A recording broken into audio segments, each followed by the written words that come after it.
Hello everyone, this is Tayo and this is my first YouTube vlog. I realize I don't put out videos that fast, and so I'm hoping that this can kind of fill the space to let you know what I'm up to. My birthday happened a few weeks back, and of course every video game I wanted came out a week later. Recently, the two games I've been playing are Metroid Other M and Valkyria Chronicles 2. I wanted to share with you my thoughts on both those games. Not that I've beaten them yet, but I just wanted to share my thoughts on what I think so far. First, Valkyria Chronicles 2. It's a very, very good game. If you own a PSP, you should own this game. Of course, if you haven't played the original Valkyria Chronicles and you have a PS3, I recommend you get that. If you don't have a PS3, I guess you can probably skip ahead to this one. There's not that many spoilers. Okay, let's first talk about what I like about that game. They've made a lot of improvements to the original system. First things first, your soldiers don't die permanently from what I've seen. They just get hospitalized and you lose them for a mission. Which is okay. I guess it's a smart decision since Sega knows they're going to go with sequels now, so that you can't kill off a character and ruin a future plot point. Anyway, another new thing that they've added is they've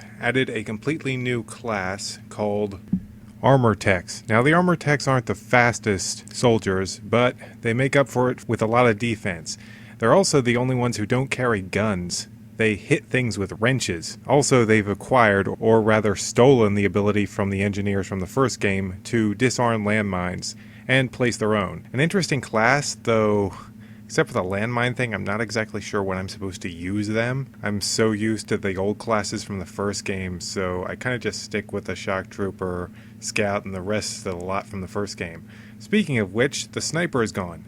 Okay, not really, but the sniper works differently in this game. You see, unlike the original Valkyria Chronicles, there are subclasses. Your soldiers gain certain types of experience items from each battle, and once they have the right a number of items, you can turn them into a different subclass. One of these subclasses for the scout is actually the sniper. So the sniper's still here, it's just a bit harder to get. It takes a little more effort. Each of the main classes has two subclasses that you can choose to turn them into, and those subclasses have two other subclasses, which leads to a total of 35 different soldier classes.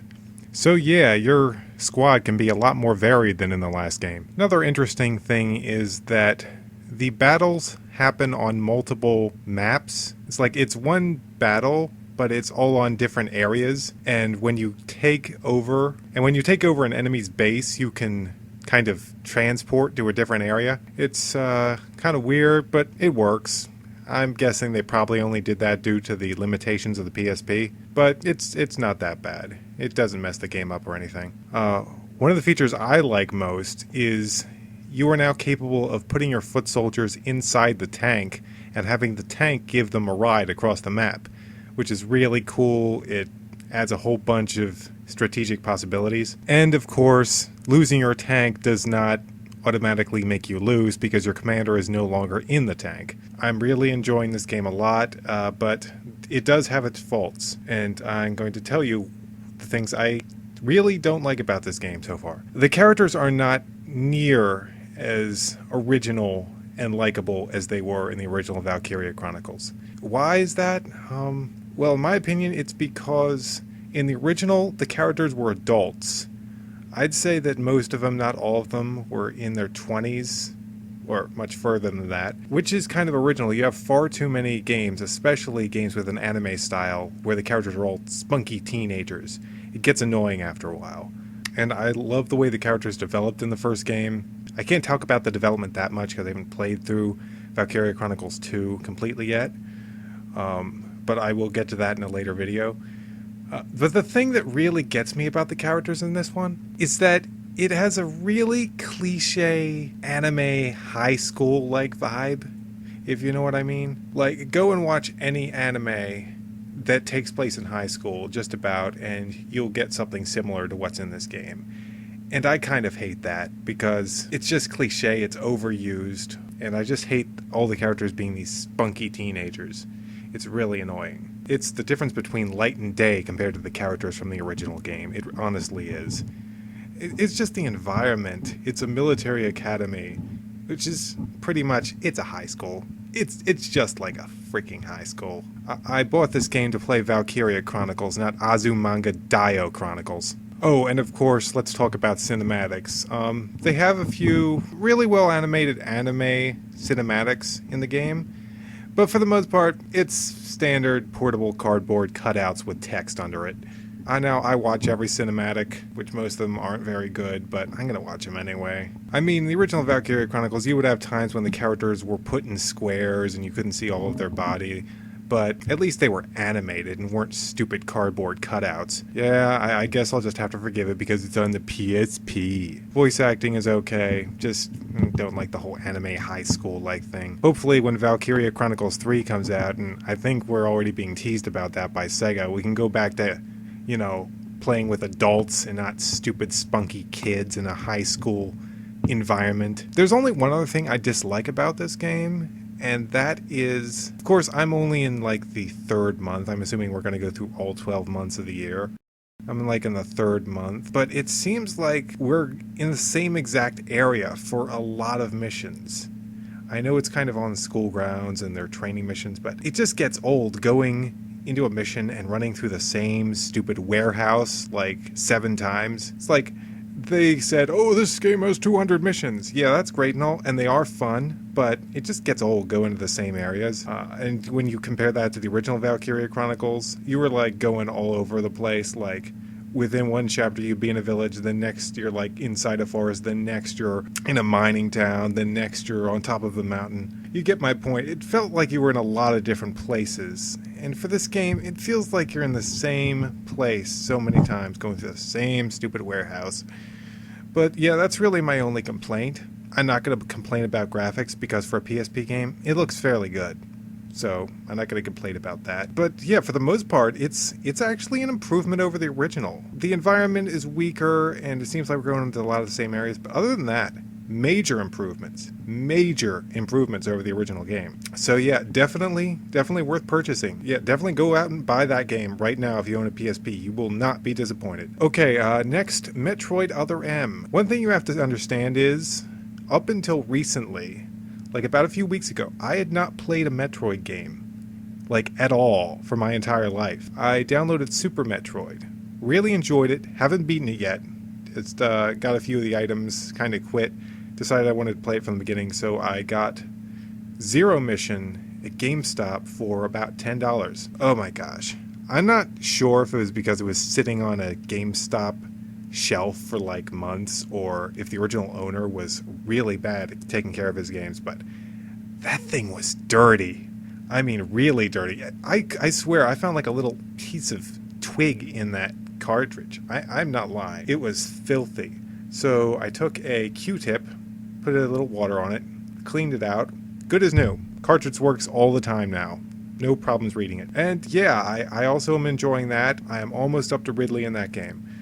Metroid Other M. Well, I'm really enjoying it. It's a really fun game. Probably my biggest complaint is the point and click find 'em mini games where it's like you're Samus, you're looking around. They're not that bad though. The only one I had a problem with it was Samus is looking around and she's trying to figure out, I'm trying to figure out what she's supposed to see, and there's like green slime on grass. Did they even play test that one? Because it seems kind of obvious that no one in their right mind would be able to find that.